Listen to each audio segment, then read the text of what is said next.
Gentleman who presented. Thank you so much. Honorable colleagues, I would like to open the discussion for any clarifications, observations.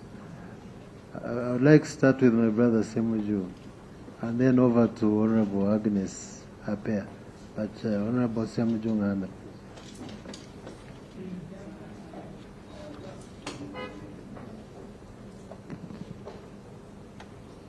Yes, please go ahead.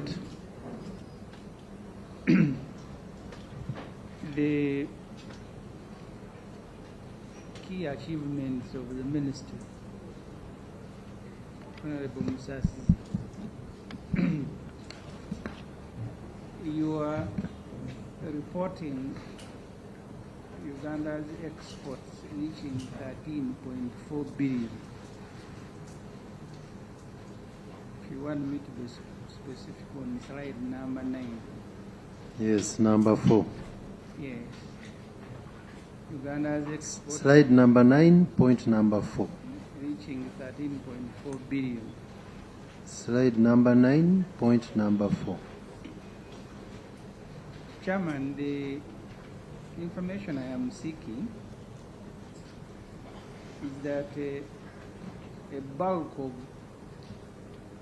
this is gold. Which gold you all know where it is coming from. In one of the recent reports, I think the Bank of Uganda, if I'm not mistaken, they put the total value from gold to either 5.8 or 6.8 billion, which is nearly half of the total exports. But the benefit to the country, which is my concern, Honorable Musasi, is just 200 million US dollars. Because this gold is not from Uganda, it is being stolen from Congo and just processed and exported from Uganda. That's why the benefit to Uganda is 200 million US dollars. I am not an economist, but I want to be helpful. When we are celebrating this as an achievement, exporting Congo's gold, and then the benefit goes back to Congo, it's not an allegation. So I want to understand, why do we continue presenting our exports as having grown, yet nearly half of it is value from gold, and the proceeds go back to those who traffic their gold through Uganda. That's point number 1, Minister. Point number 2.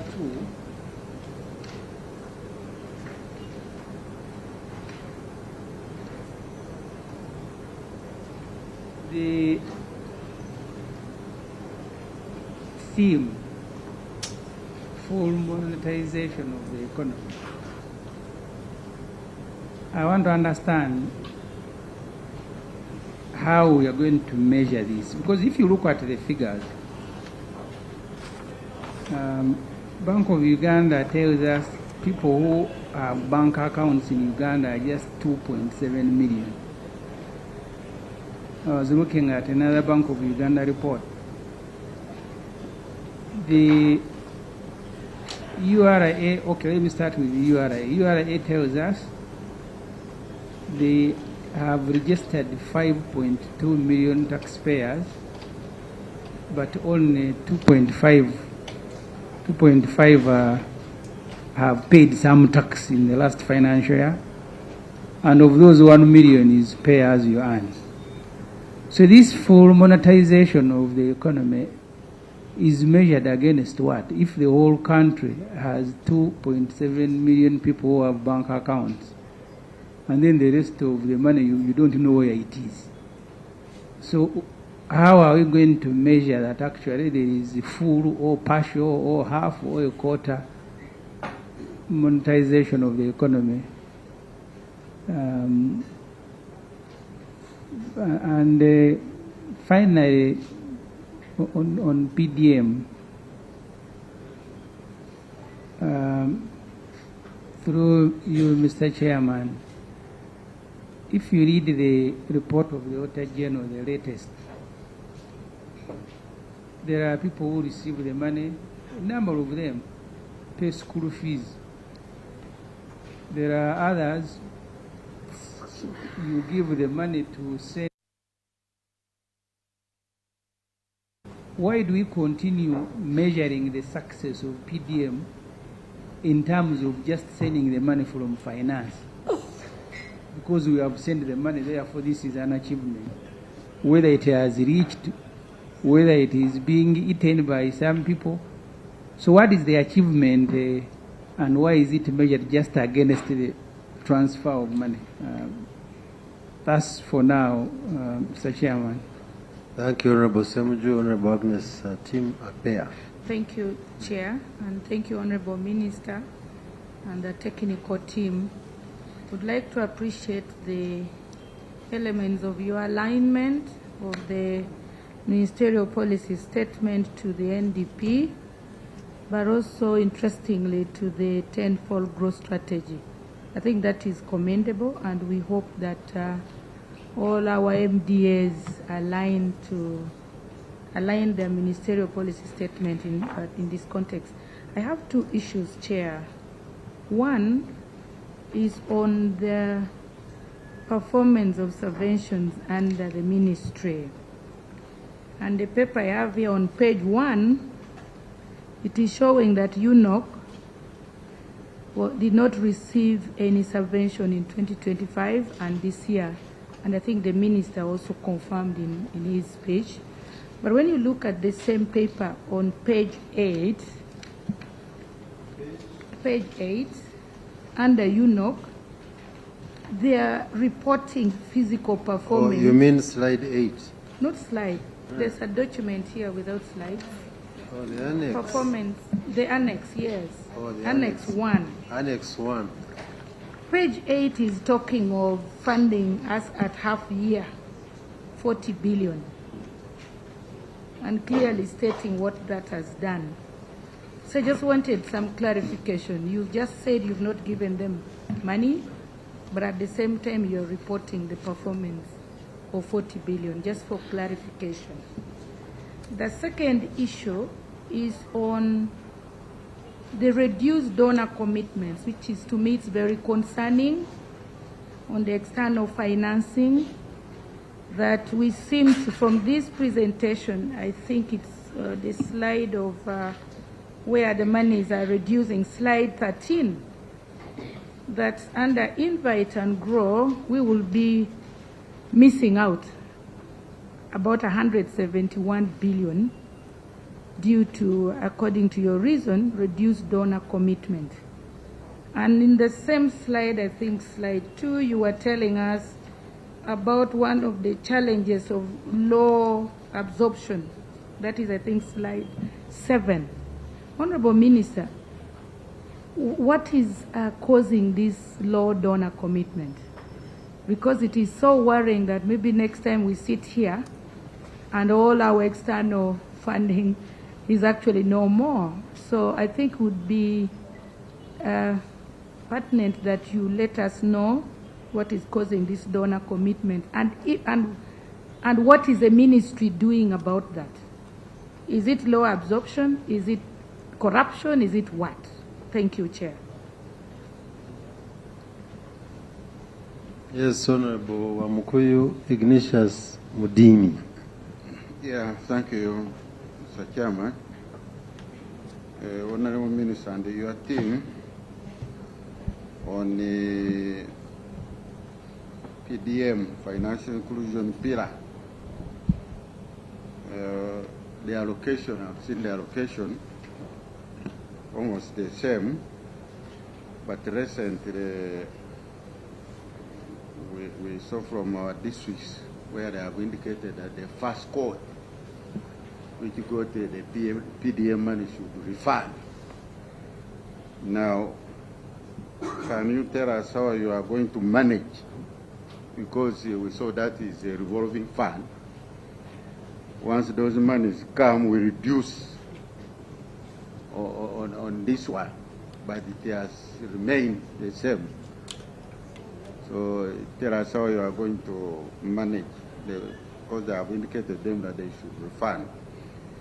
Now, on the expenditure part on slide 17, we've seen those expenditure, the man on the systems. Mr. Chairman and the members have seen from other committees the issue of EGP, which has failed in all the ministries, including the Ministry of Finance. So why are you investing money into something which is not helping at all?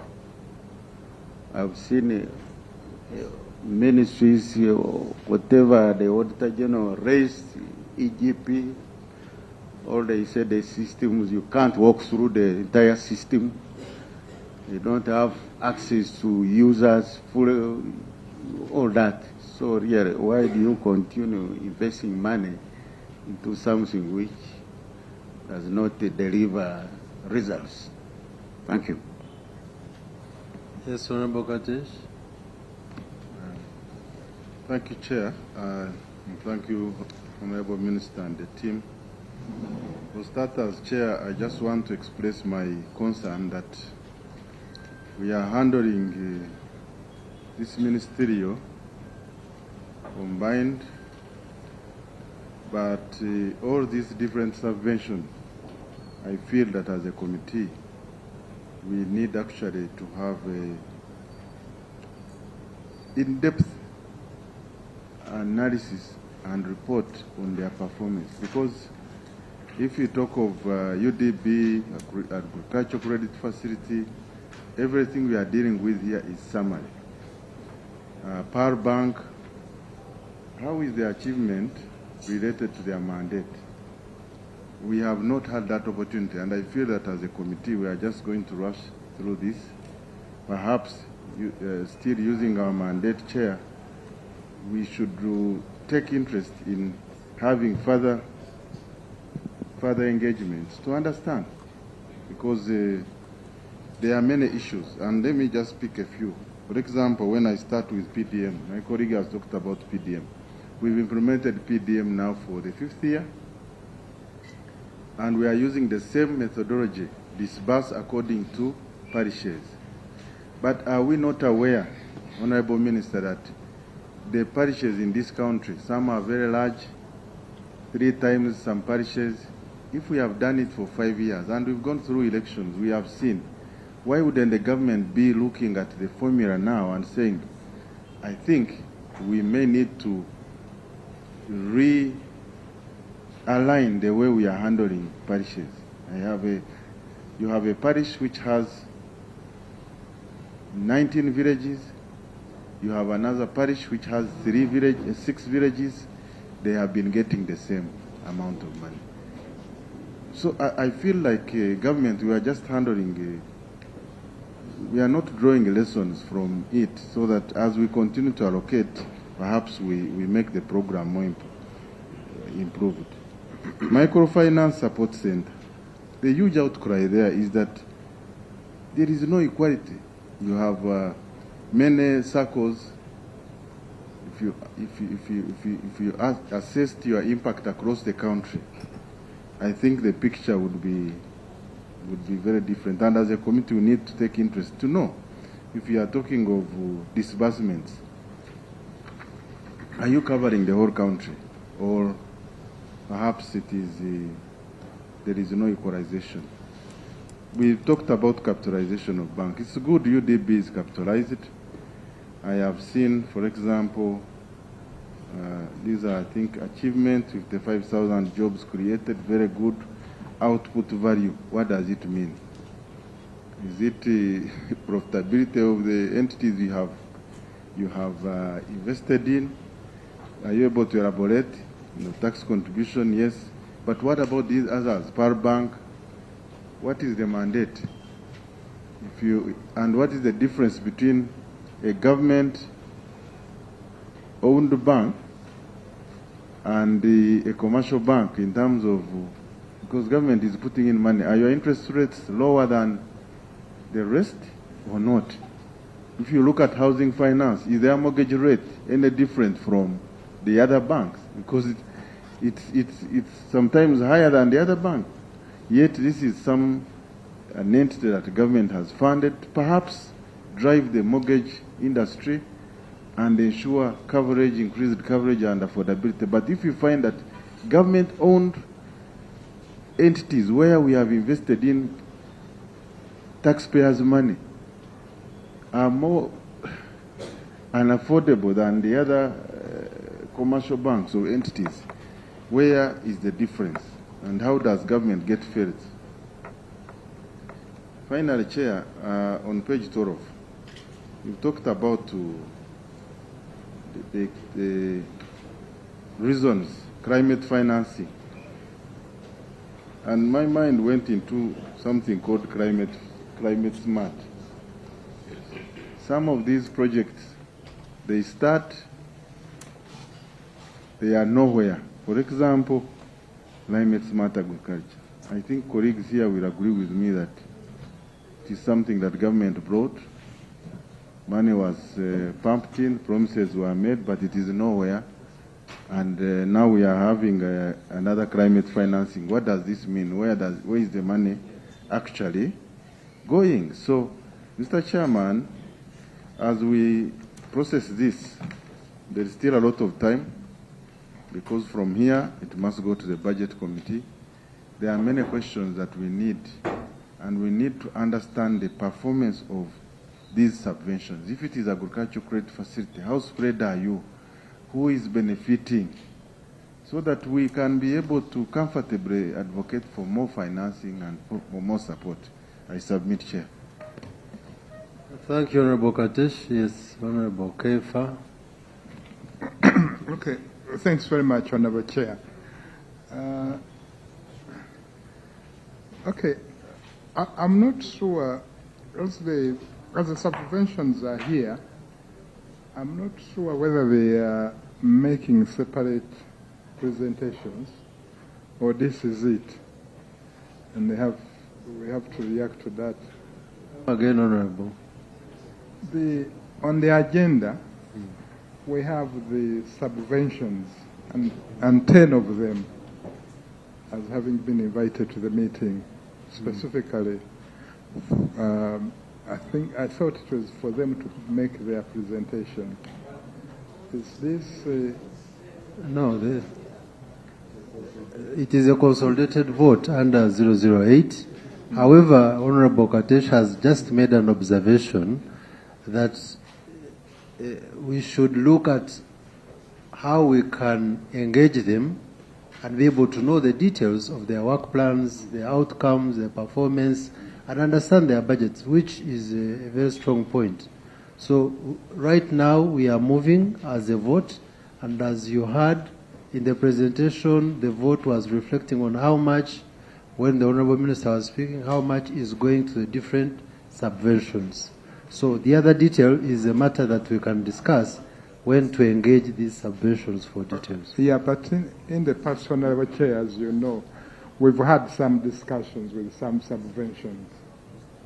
And yes, it's consolidated, but we have also had discussions with That's a matter we can discuss. Okay. Hopefully we can build on what Honorable Katesh has said.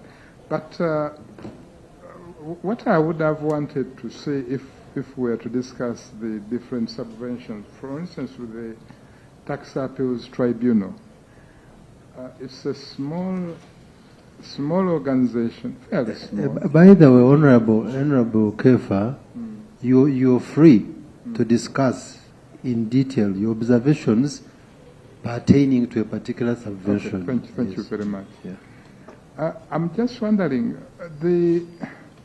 when there is an appeal on tax, then that tax is on hold. That tax is not paid. In which case, then certain taxes are held up, which should be revenue. So I'm just wondering how much of that is being held up. Not held up by tax tribunal, but probably by not having enough commissioners probably to hold parallel sessions, which would enable that these are these appeals are processed quickly. And how much revenue, if this organization is properly built, can we potentially generate if we had, for instance, more commissioners and they are able to hold separate sessions simultaneously, which will mean that cases will be more rapidly processed? How much can we release in terms of what is being held up at the moment? And then with the PPDA, I was interested in knowing the average turnaround time at the moment when somebody gets to you with an appeal or with a case or a complaint. How long does it take before that case is disposed of? And there are complaints that some government projects have stalled as a result of this process, the process of appealing against certain awards and something like that. I wonder whether you're able to tell us how many of those are at the moment stalled. And then with the agricultural credit facility, there is a complaint that we have agricultural credit facility here. There is a complaint that actually money is not getting to the smallhold farmers. I wonder whether you're able to reassure us here that actually the money is going there. Okay, let me just speak on those three. I was excited by the presentation of the Honourable Minister. Although unfortunately, I can only go by what he said. I have not seen anything written, although he says he sent it to you. But it is very exciting to know that the ECO project has moved from being theoretical at a point in time and serious construction started, and that now it's and now it is at 80%. That is very exciting. But Honourable Minister, I wonder whether you can brief us on which, thank you very much. If you can brief us on which components you are actually referring to, which are now at 80%. For instance, I'm in particular interested how, with the pipeline, the actual laying of the pipeline, how much of that has now been laid? How many kilometers, just as a matter of interest, has been laid and buried? And looking at what is left for completion, of course we can, from what you've said, it's just 20%. Is that 20% the easiest or the hardest, especially when you think about the integration of systems and things like that? And when do you reckon we can see the project successfully completed? Finally, Honour Chair, I was excited also by the mention that over $1 trillion, I don't remember the exact figure, but you mentioned over $1 trillion will be available next year when our first oil comes. 2 trillion. Okay, the 2 trillions will be available. Can you kindly confirm when the first oil is actually expected? I think we are now talking in terms of 2026, 2027 financial year, but like which month? Are we 2 months? And when can we expect the first oil? When can we expect the first oil to flow through those pipelines? Thank you very much, Honourable Chair. Thank you, Honourable Kefa, for a detailed clarification. And yes, Honorable Kugonza. Colleagues, I'm going to go this side, finish, and then come this side. Yes, patience. Thank you very much, Chair. I would like to start by thanking the Minister of Finance. I think as Ugandans, we need to agree that our country has made a lot of positive strides and looking at the economic fundamentals and all that. But of course, it's a journey, and we must appreciate the distance so far covered being led by Minister of Finance. But because I think some of the questions are coming in because we do not have the details of the ministerial policy statement. I would like to get the details under this government of Uganda development, whose budget is 266.16 billion. So just to capture a bit of the detail, because it's one of those big, beyond the PDM and others. Yes, that is on slide 12. The government of Uganda development. What does this entail? Because when the gentleman who presented talked about some other new thing, PM Plus, and that was taking additional resources, and it kind of looked at it, it is kind of a management system, and yet this money actually is almost about 15% of the money that is going to the staff costs, and we needed to get a little bit of the details around that.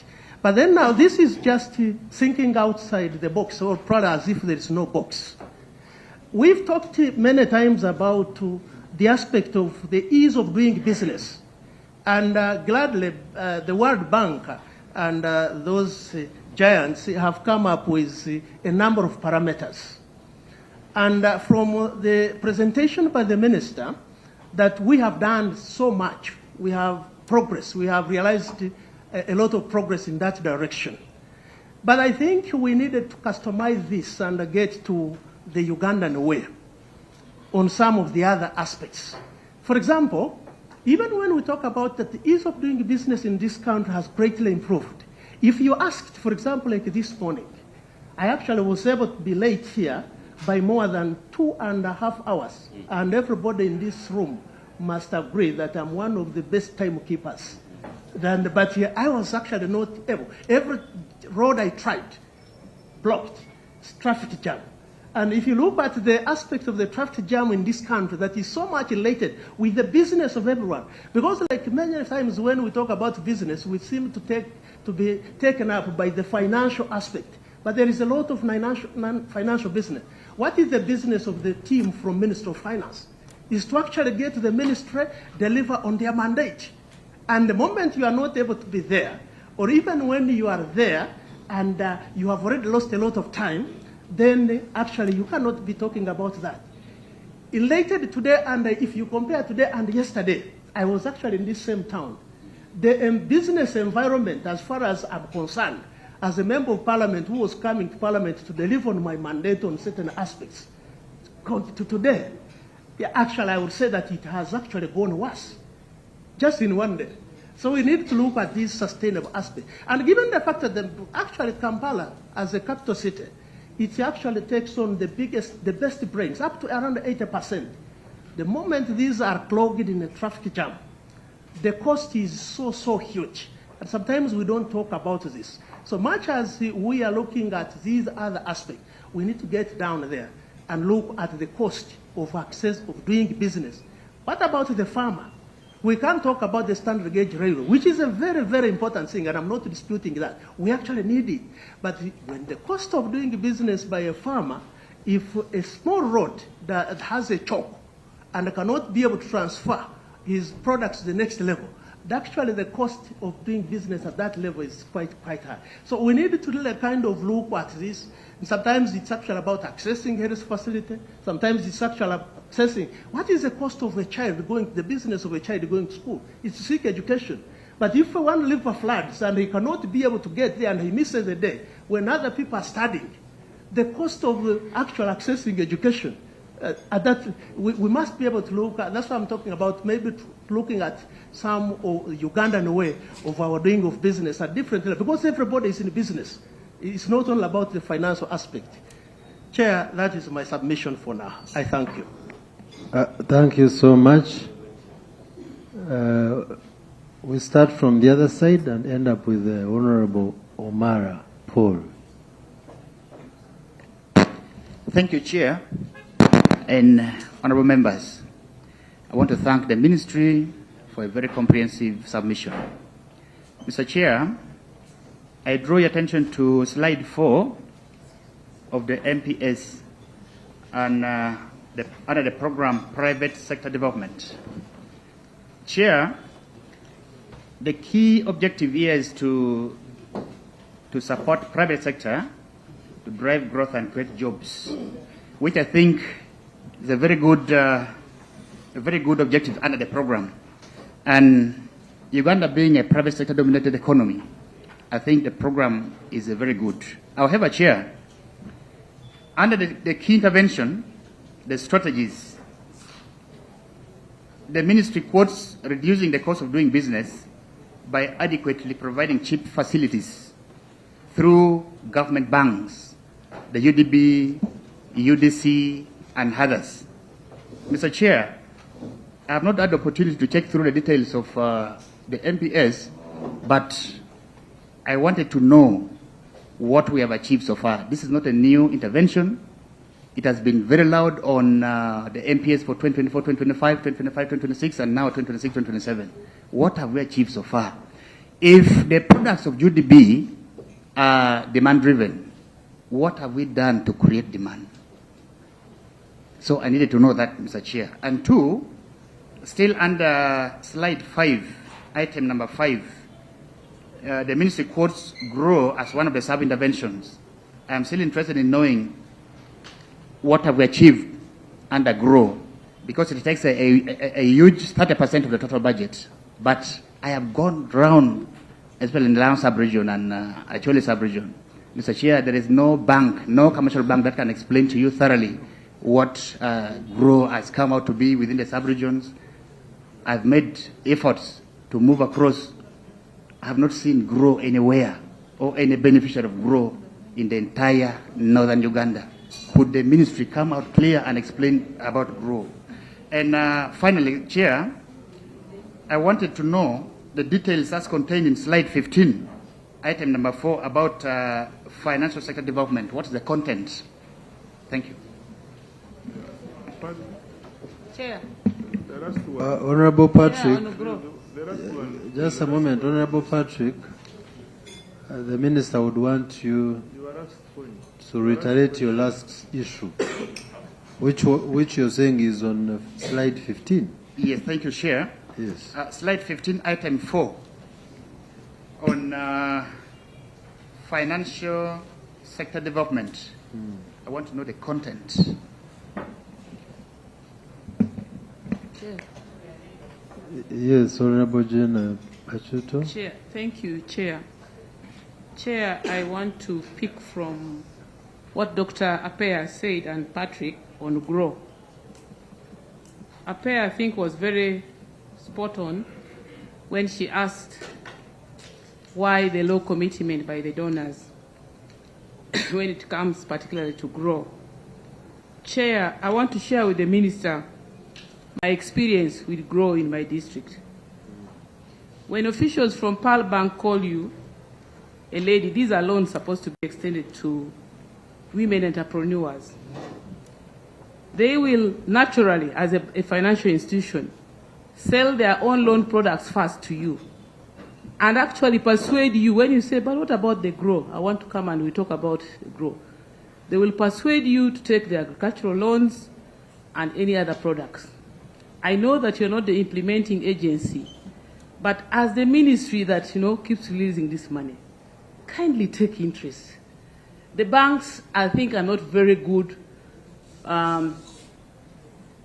people that we should channel these funds of government through, because naturally they will sell their own products. We have our apex body, our financial institution as government, Microfinance Support Center, that lends to the lowest person there, the middle person, and even probably above average. Is there still room for government, for the ministry, to renegotiate with the donor, to review probably, other than going through only the banks, can we also channel some of that money through microfinance support center, so that my low, not middle, even entrepreneurs, women in Pakwach, can also, and elsewhere, can also access this money. But, Mr. Minister, please take note that the banks will always sell their own products first. Probably that's why the absorption rate is very low and will remain low. And we may never utilize all this money. I'm told the president directed that they should give each district a certain quota, but we are still not taking that money. Thank you. Thank you, Honorable Jen. Honorable Mara Paul. You have become darker even these days. I don't know what's happened. Thank you very much, Mr. Chairman, and for your best wishes. Thank you, Honorable Minister, for your presentation and the team that has escorted you. I'm a first reader chairman. I've gone through quite a litany of information here.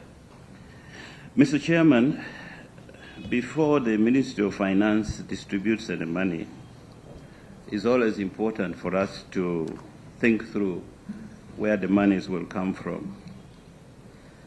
And one of the key areas, government doesn't have money. The ones that has money is the private sector.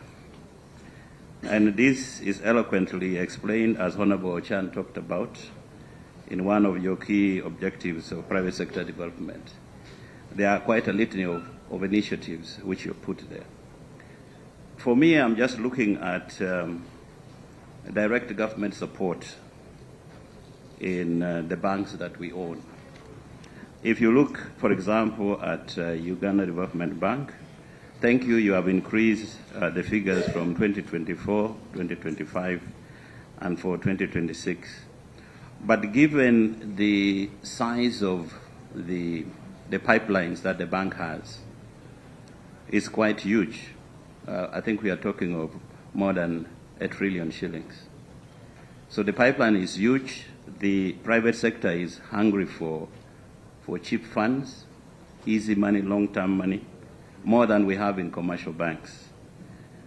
Is there a way in which the ministry can increase funding to Uganda Development Bank?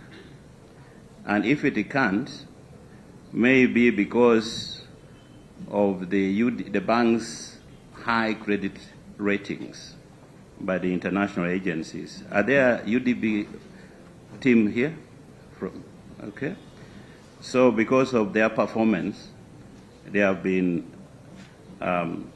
in terms of their credit ratings, they have been recognized as Class A.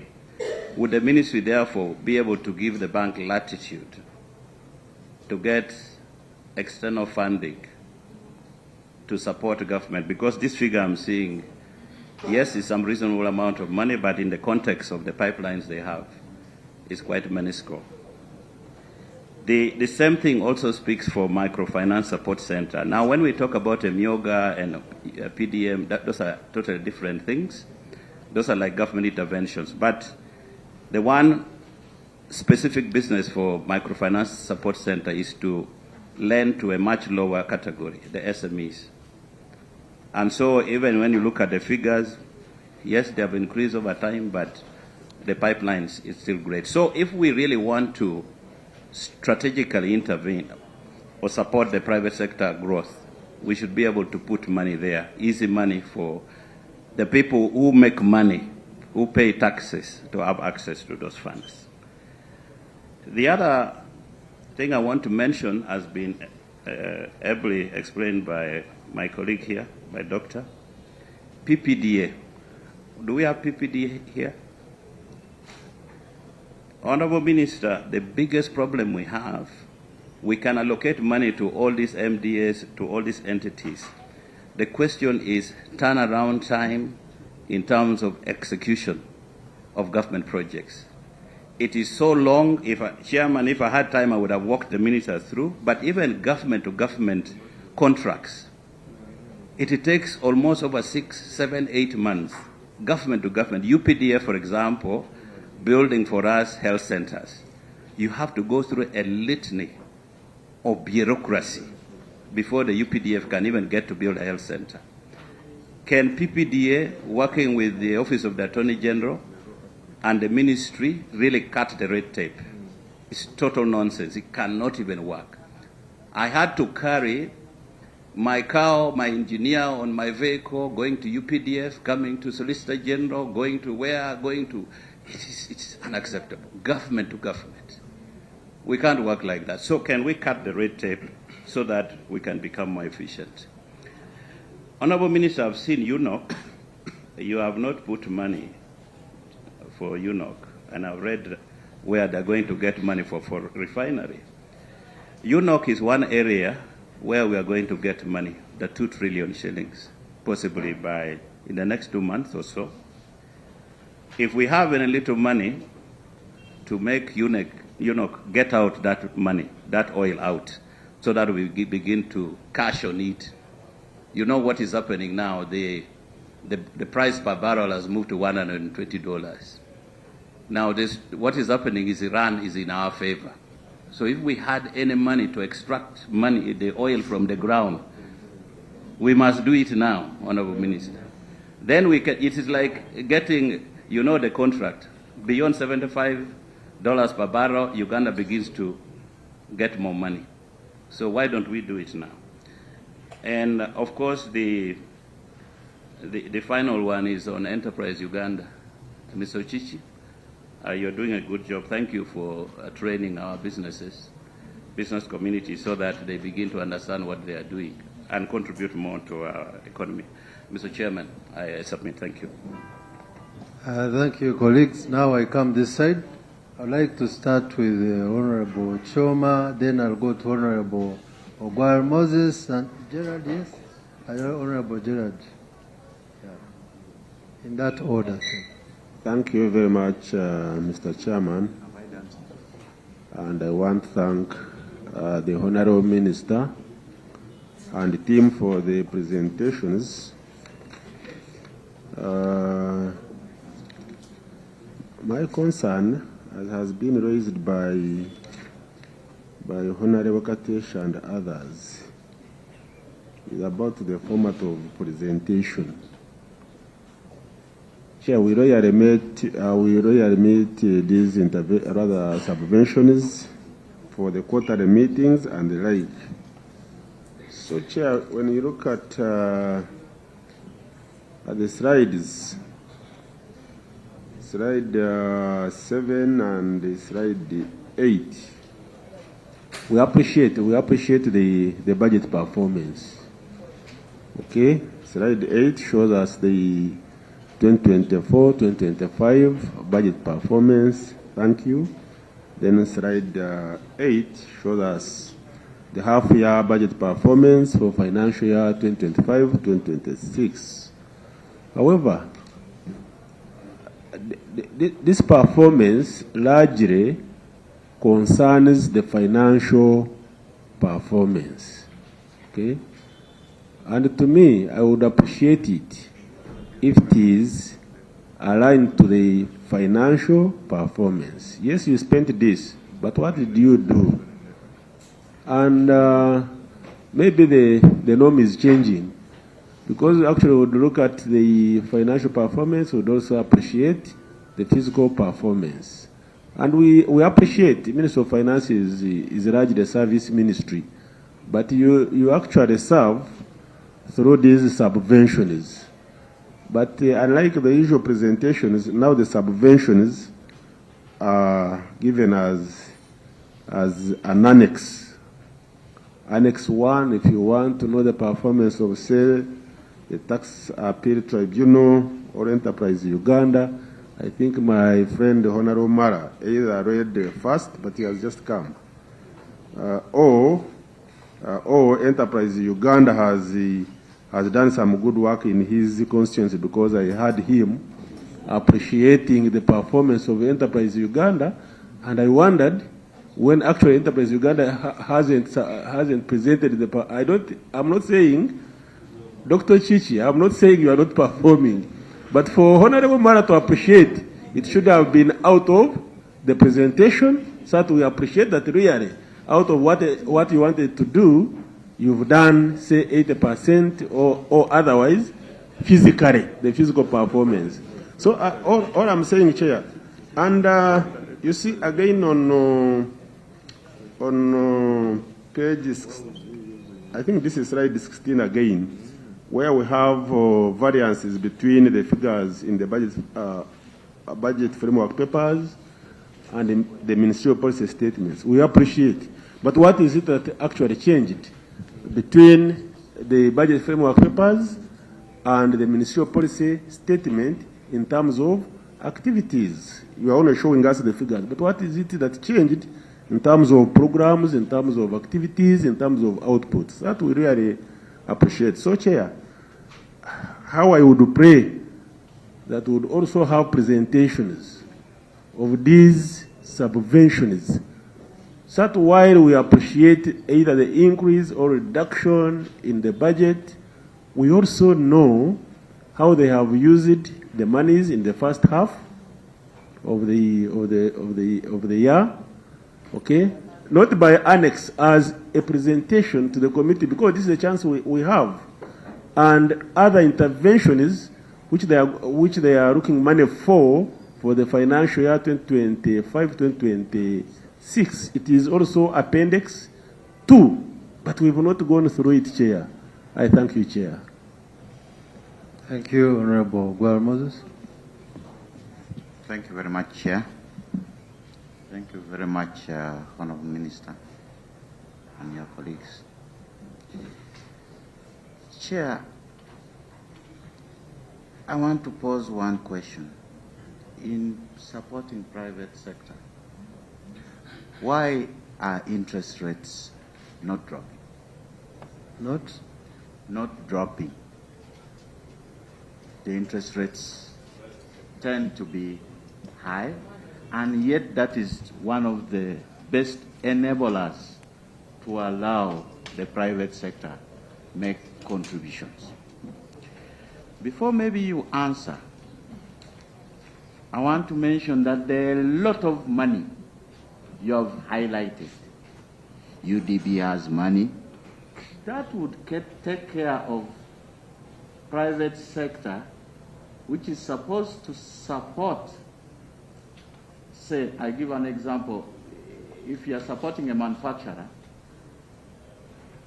the support you are giving under PDM, the support you are giving under MIOGA, should be well coordinated in such a way that the support you are giving through UDB takes advantage of that, so that it helps reduce the cost of money.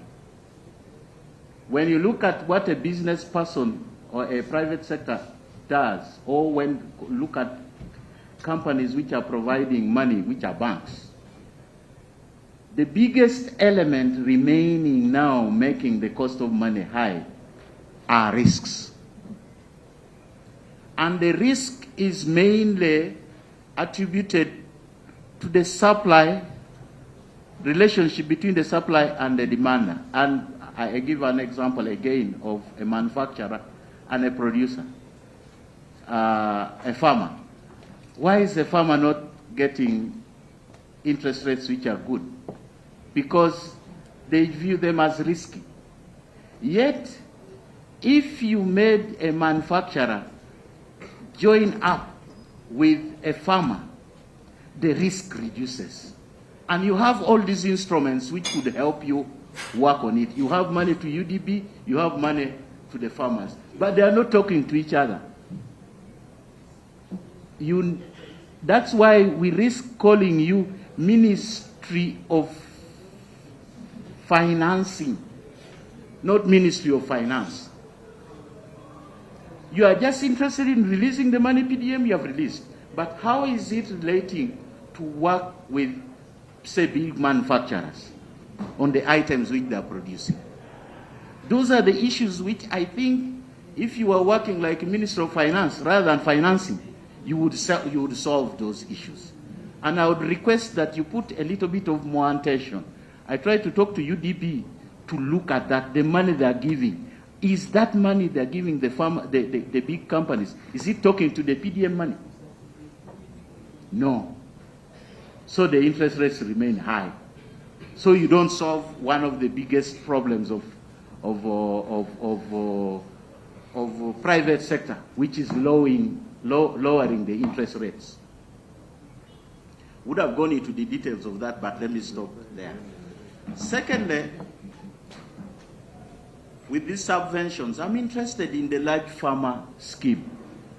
I'm told, the large farmer scheme, I'm told you look at supporting areas where food insecurity for both human beings and animals are taken care of.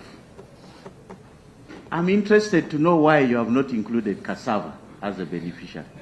Because somehow I knew the cassava thing had to come out. I'm going to explain to you.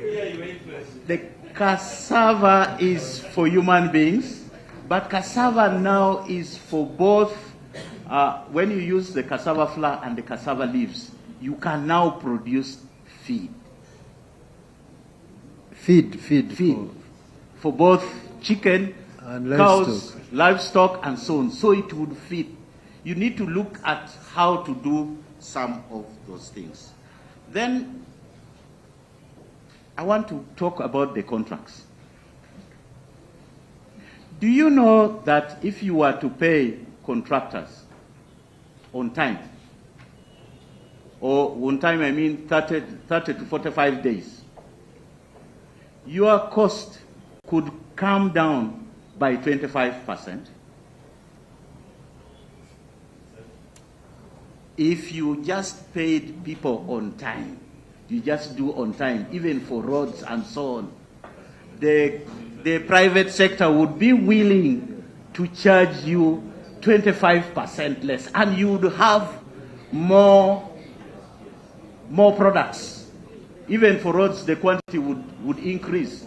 But because you don't pay in time, somebody factors in that loss and charges you more than 20%. You work on such issues, and I agree with Omara on issues of oil. The refinery, I think the old man would saw from very far that if we had had oil, maybe such problems we are having would cash in. Can we reinvest to make sure we cash in if we can? Thank you. Thank you. Honorable Gerald. Thank you, Chair. I'll use the same opportunity to introduce myself, like I'm a little bit late. Gerald Nangol is my name, and the member is on grow money. I've heard your colleagues talking about grow money. Is this grow money there? Because maybe it's still growing. Because women have tried to access this money at 10%, 10.5% or 10% in all the banks. But instead, as Jen said, the banks prefer selling their products to the women than that money. Because it's never there. They say it has not come, it's coming. The process is already continuous. Two is about the issue of SCF. SCF, the requirements for one to access that money, it is abnormal. Where did you try? They will ask you today this, tomorrow that, but the intention is not to take SCF money, but to take the bank out, to discourage you. Because the requirements are what? Too many. Theirs is shorter, but with a higher interest rate. So you will opt for the other one of 18% and above. You leave this one of 12% because of the requirements. Next time, my proposal would be, Honorable Minister. Mr. Chairman, I'm addressing you. I know you have a lot to share with your vice. Next time, when the Minister of Finance is before us here, I would propose they attach the list of the beneficiaries. Because they of those projects. Of those projects. And the beneficiaries, the people who have got money. So that we give them what? More money. Otherwise, if you go down there, it is terrible. People are not accessing these funds. They are just a clique of people who get. You find someone who has gone for above 1 billion shillings. His process to access the funds has a little bit been what? Very okay. The one who wants 20 million, 20 billion, I mean 20 million, yes. 20 million, the process or the requirements for you to access the 20 million takes you about 3 months. The one of 2.5 billion and above, about 2 weeks, the money is available. So these are my concerns, Mr. Chairman. I wanted to raise it before the minister. That much as we put these papers, when you are reading here figures, things are very okay, but down there, okay. It is the opposite. Thank you. Thank you, Honorable. Yes, we finally conclude with Honorable Nakut Faith. Thank you, Chairman. My appeal to the Ministry of Finance and subventions under it is to maintain the national picture in the implementation of these plans that you have for the next financial year. Honorable Mara was thanking Enterprise Uganda, but in my mind I was asking myself, how, why, where are they working from? Because in some of the regions we have not seen their work going on. Maybe they will come this year. There is a plan for the business development services in 10 sub-regions. Which ones are they? I will be happy to know where, so that next time we don't ask this question, where you're working, so that we thank you correctly. On the question of the parish development model, there were some parishes that missed out from year 1 up to year 5, nothing. When will they be onboarded? Are they going to benefit now? Or they have to forget and wait for a future program that will succeed PDM? It's very important to clarify. 2 of those parishes are in my district, Nampak. I'm sure the rest of the country also. There are those parishes that have never received PDM. Are they going to be forgotten? On the question of the Uganda Development Bank, I wish to appreciate the ministry and government for continuously investing money in Uganda Development Bank to grow our own bank. I commend that. In fact, if it appears even in the supplementary that there is a budget for UDB, we should support as members of this committee, because that is our bank. The idea of seeking for alternative financing from other sources for UDB is potentially risky for our country. So let's continue to invest until we have our own bank that is rich to give patient capital for development. Because, you know, external financing also comes with stringes, many things, many conditions. For now, UDB is ours, and we should keep it up.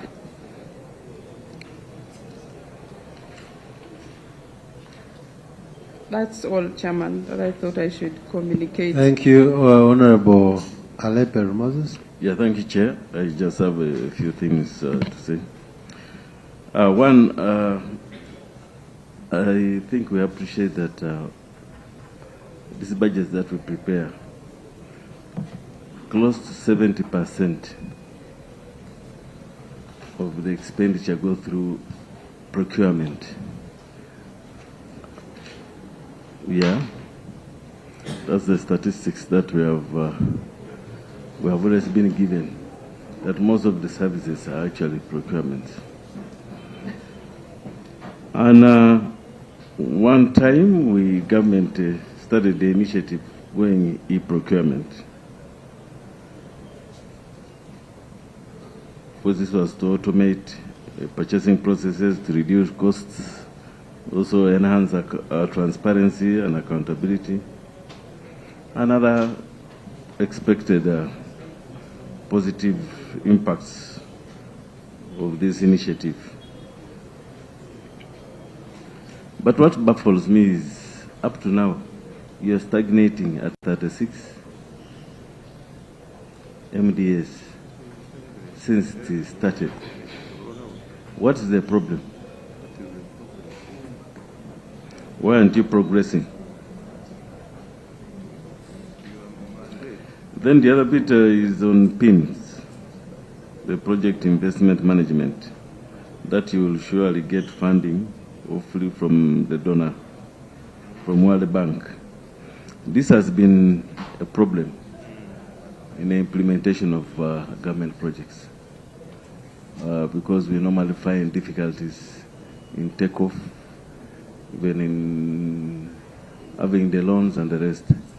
At one time, we had an interaction with the NPA, and according to them, they thought that if they are involved, and that forms part of the planning, pre-feasibility, feasibility, so that by the time we embark on a project, most of this will have been done.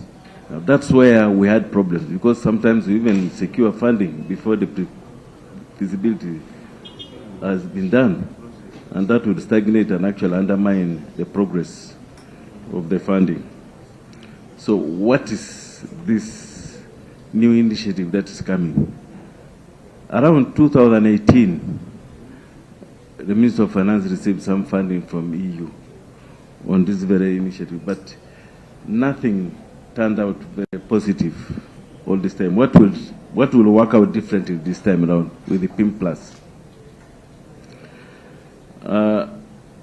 You also stated that there will be reduced commitment from development partners on invite, and this is an initiative to transform industrialization. In the event that there will be little funding for this, won't it undermine the progress that has been started? And what remedies are you going to offer so that we don't undermine the industrial transformation that the country wants to go through? Then also, I remember this committee processed the mortgage refinance bill, and it has been assented by the president. At that time, one of the reasons why you were hurrying was because you wanted to implement that bit.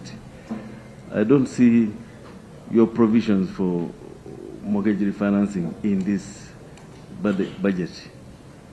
What came of the rushed decision that you made us make? Because you told us you must pass it in the next year. We have some allocation from World Bank for about 200 million USD so that we can kickstart this. Now that the bill has been assented, why haven't you put a provision for that? And then generally, what I normally expect from this MPS is the performance which you have done for the past year and the half year of the current year, and then the initiatives that you plan for the next year. Now, these initiatives are really strategies that you wish to achieve certain objectives. That's what is failing to come up in your presentations, year in, year out. Why is it failing to come up? For example, when you say,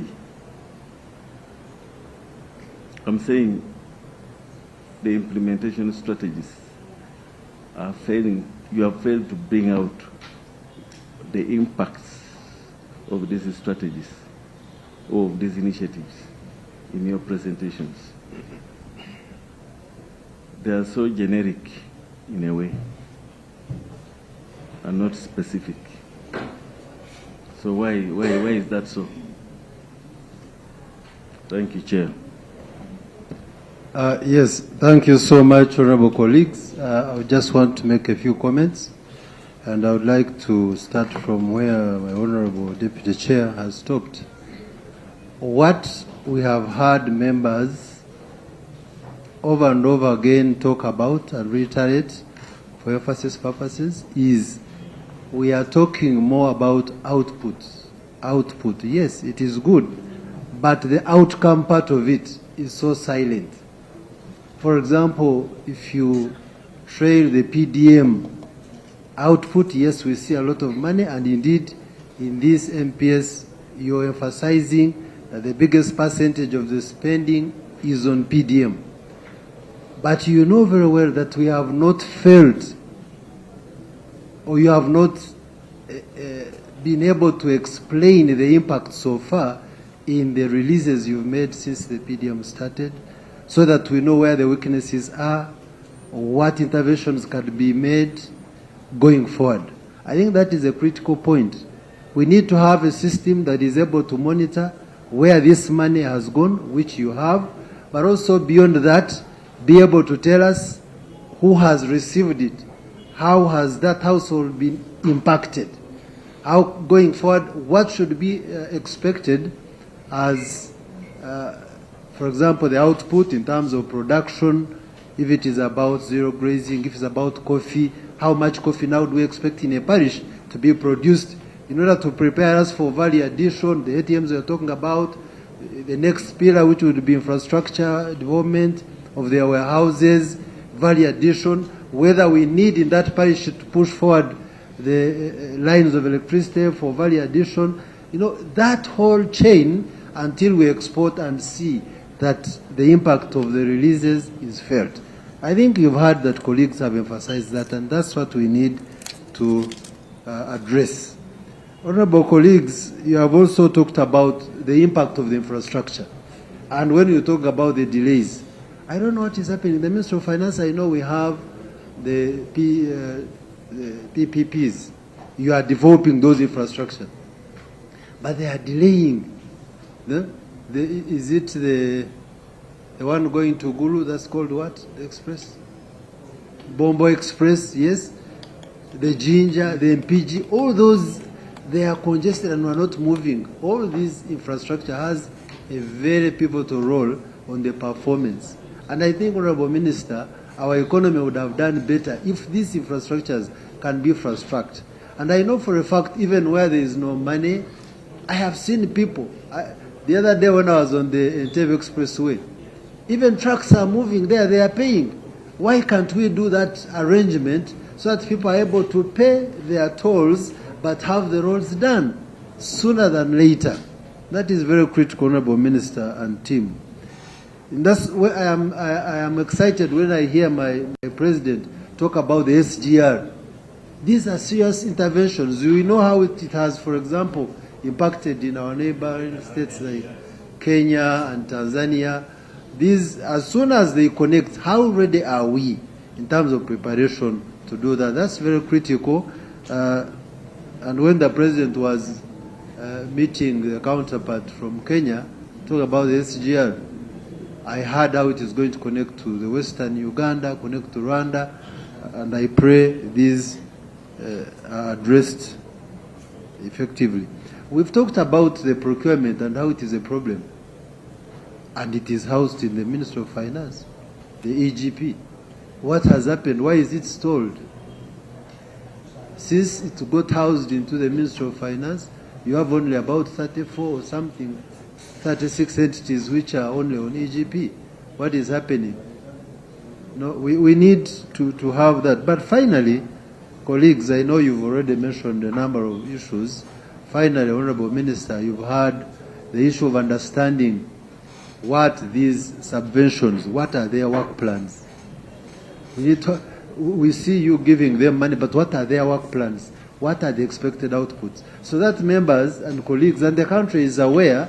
For example, when they talk about Ochichi, for example, I had an opportunity, he came to my constituency, and I know his impact. He has gone to others. But we need to have a plan so that the colleagues where he has not been are able to know that he will be going there when this 26 million is released, and so on. Those are very...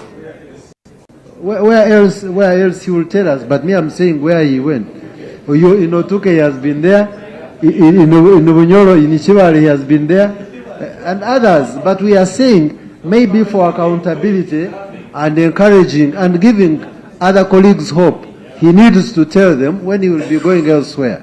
I think that is very critical. So the engagement with these subventions is very clear. Honorable Minister, while we were talking, I saw someone branded in IRA. We had registered them as absentees, and you came later. There are a number of issues we have with you. We know you are spending at source, but we need to know how much do you collect? How much do you collect? How much do you spend? How are you progressing? I saw that structure and I was excited. Was it built in your own money? Is it yours for starters? Those are issues that we need to engage and understand when we interact with you. So, Honorable Minister, through you, I would request, and I remember we talked about this, I think, at the beginning of this financial year. You had promised to organize so that we meet them.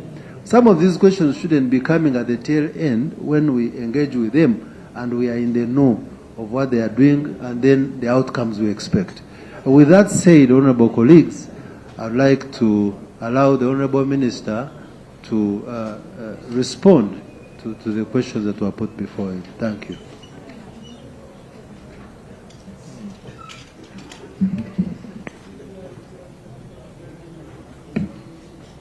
Mr. Chairman,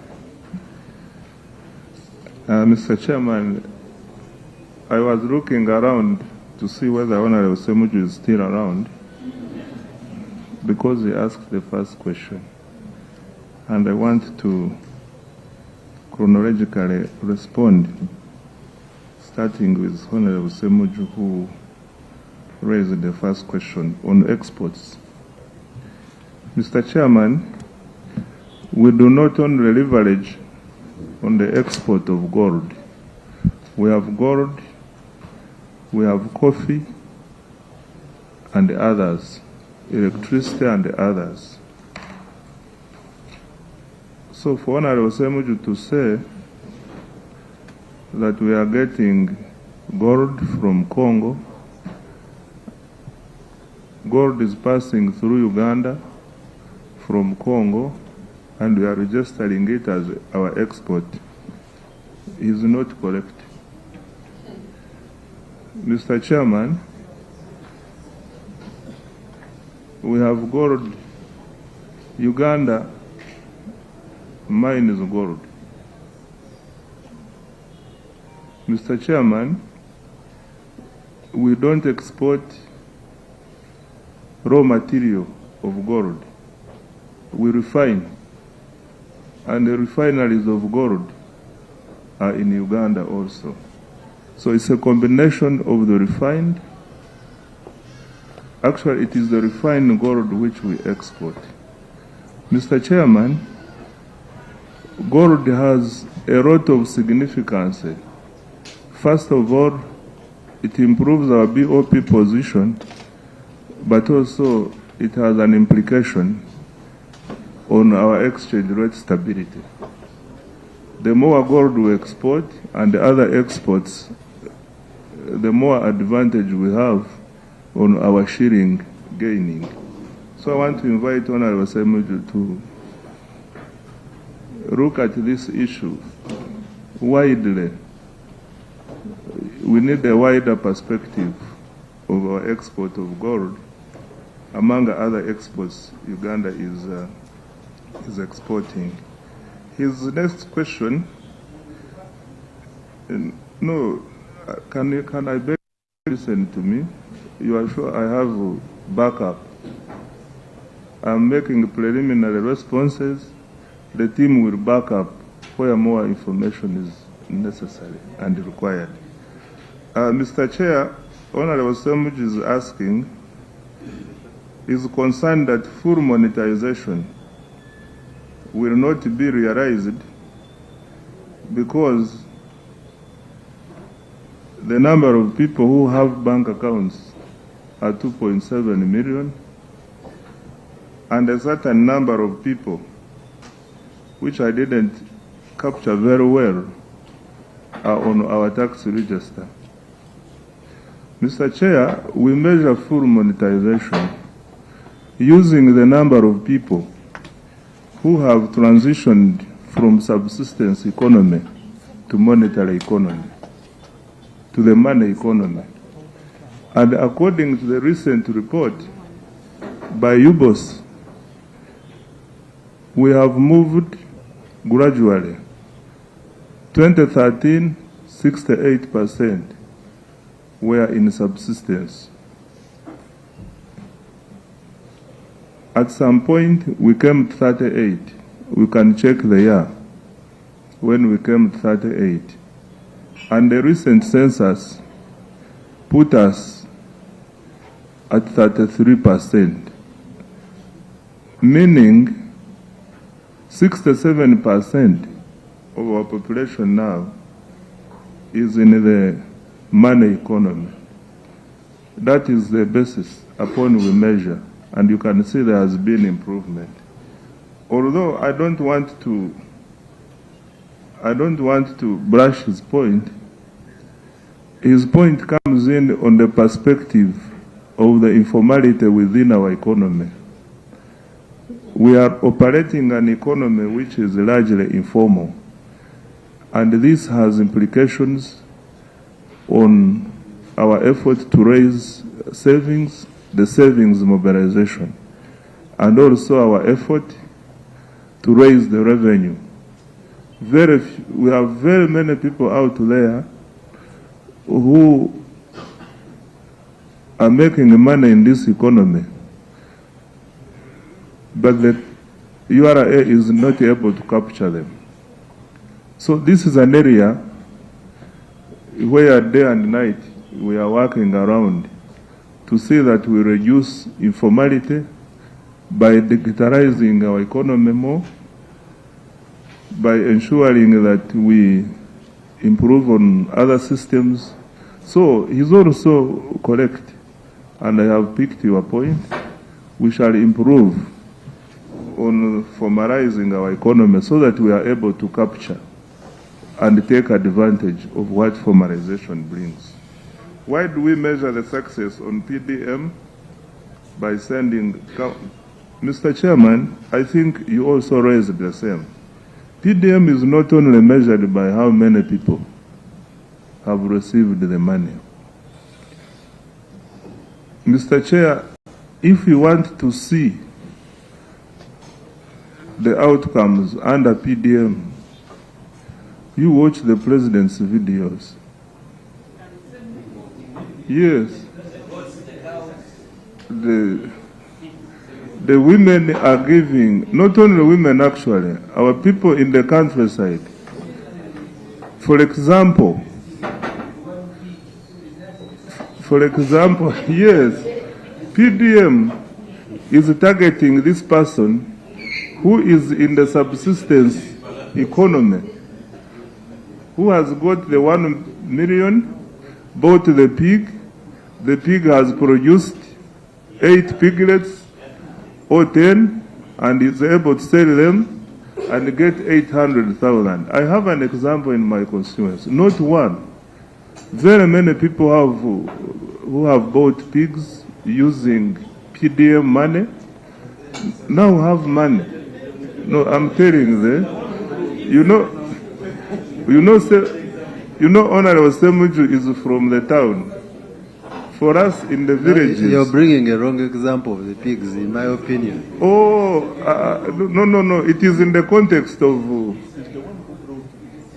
it is...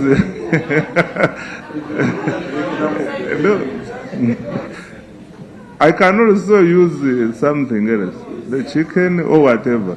But Mr. Chairman, in summary, I know there is great that is required under PDM. But also the successes under PDM should really not be underscored. Because you can imagine, I have areas, PDM in Rwanda, I have 478 villages. In each village you go, there is nowhere PDM has not reached. And when you are in this village, what did they tell you to do? Someone who has a piggery shed somewhere, another one who has a chicken shed somewhere, another one who has goats. Some people have started on cows. So, exactly. So the impact, just give us time. You will see the transformation. You see the role of the leader.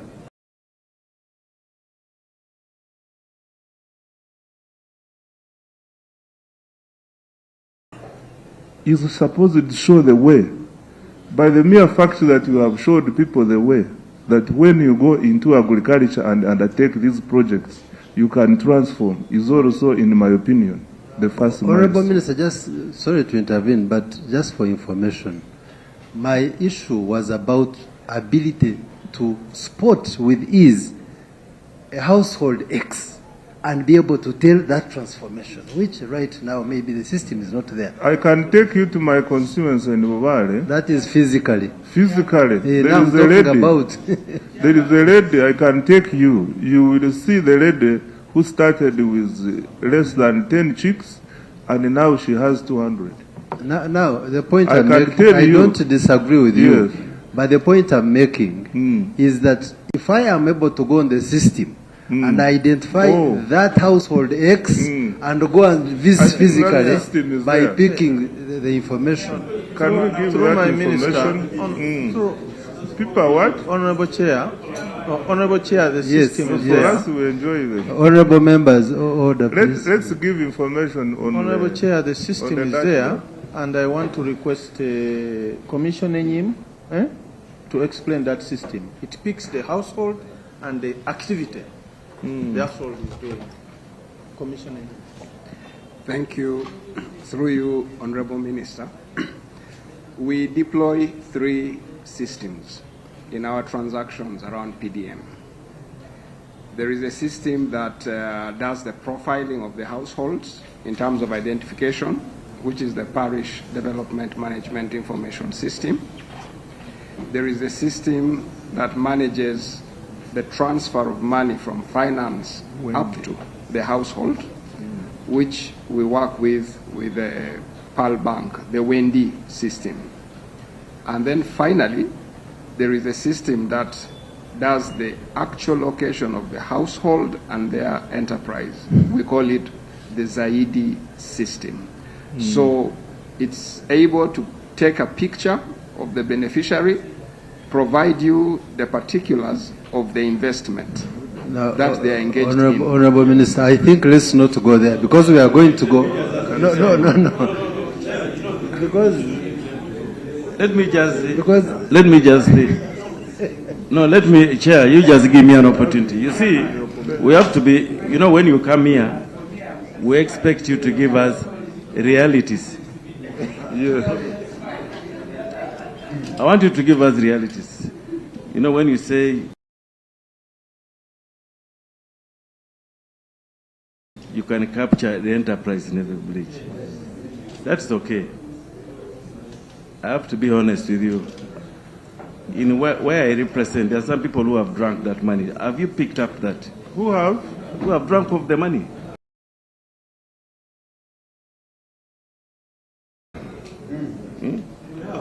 And since you have captured them, what have you done regarding that? You know, those are things you should bring. Those are the empirical evidences we talk. Things that are so explicit, so practical, so realistic. So, and members, really, whatever. Otherwise, this idea of painting Minister Biamukama showing his 4-acre thing, that's not PDM. now, honorable colleagues, we should honorable talk about colleagues, the real things. honorable colleagues, I think you can see this is a very stitchy point, which you can discuss later. Mr. Chair, I think we can demonstrate. Not now. Not now, but we can come back and This is- demonstrate to the committee how this system works. I think you can organize and demonstrate. So right now, there's something I wanted to bring out clearly, because actually it is information for you. Unfortunately, I disagree with my colleague, Honorable Semuju, who says the few, about 2.5 bank accounts. But we know, indeed, you made a point that the informal sector that is there. A lot of money is done on about 15 million mobile money account. And that's a lot. So formalizing the informal is a critical point. I think we shouldn't be derailed into thinking that we can't get these figures and that the money is only in bank accounts. What we need to focus on is formalizing the informal. Yeah. Okay. Thank Financial inclusion, that is the other conventional definition of financial inclusion, having a bank account. But the contemporary bit includes mobile money and every person who wants to transact uses money for transacting. That's the extent of financial inclusion. This is a contemporary definition, not the other conventional one, which Honorable Semuji thinks. The same point? Chair, thank you very much. I think even when the ministry has attempted to respond to the issue of the impact, what is very clear, actually PDM has got a lot of impact, has generated a lot of impact out there. But what we are demanding the ministry is actually, for example, what he has explained is that management, but we are trying to talk about the communication system on the impact. Somebody, for example, if you are reporting, speaking to Ugandans, how can you speak about PDM? You have come actually here, you are just trying to, the minister is referring just to Rwanda, which is very good, because that is the constituency you represent. But here you are actually speaking to the entire country, and that is something that we are looking at. Do we have a system about reporting, how we are capturing the impact and all this, and we can communicate in aggregate terms? Mr. Chair, the system is there. At an appropriate time, we shall demonstrate. Agreed. Proceed. Mr. Chair, Honorable Apea, Dr. Apea Atim, was concerned that in the 2025-6 financial year, there was no allocation for UNOC. Yes, initially there was no allocation, but we provided a supplementary budget of 81 billion, which we are using to measure the current financial performance under UNOC. So, in this financial year, 25-6, UNOC has an allocation of 81 billion, which was provided through a supplementary. Reduced donor funding. So, Does that mean that the statement you earlier gave us was actually not true? Because you had just told us that there's not been an allocation to UNOC. It is true. I gave you a statement in respect of 2026-2027. We have so far not provided. We are yet to provide. You know, the budget process is still open.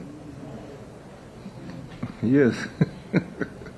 I have not yet laid the estimates of revenue and expenditure. So there is still some work going on. On reduced donor funding, who will take on this? Enyumu will take on this at some point. Then Mudimi, would you like to answer it now? Let's go systematically so that we finish at once. Thank you very much, Honorable Minister. Chair and members, as you know, projects have a life cycle. They have a start date, and as they move towards their closure dates, the disbursement rates tend to decline. So, with respect to the project portfolio under the Ministry of Finance, you are aware that in the case of the Invite project, the mode of this intervention is through capitalizing an institution called the Invite Trust. So whereas the allocation may reduce, the money that has already gone into the trust will be operating. There is also work ongoing at the moment to restructure the project to make sure that we improve the disbursement rate. And with respect to GROW, Cabinet did consider the issues affecting national coverage and has since guided on the onboarding of some microfinance institutions to participate in areas where we have very low coverage of Tier 1 banks. And therefore, many of the concerns that have been raised here will be becoming historical challenges moving forward. An issue which was raised. Sir? Issue response. there was an issue about the declining allocation of money to the projects. And I'm explaining the answer as follows, that the Invite and Grow project are moving to their tail end. Is Invite also ending? Come again? No, that is not right. Come again? No, on Invite, we can Invite support you. ends in 2027, sir. At the beginning, you know, this is how you confuse us very much. You told us that you didn't tell us. Now you're telling us that it's actually coming towards an end. If I may. But that was not the initial narrative you gave in your provision. Mr. Chair. So you may confuse us. We have some information on Invite.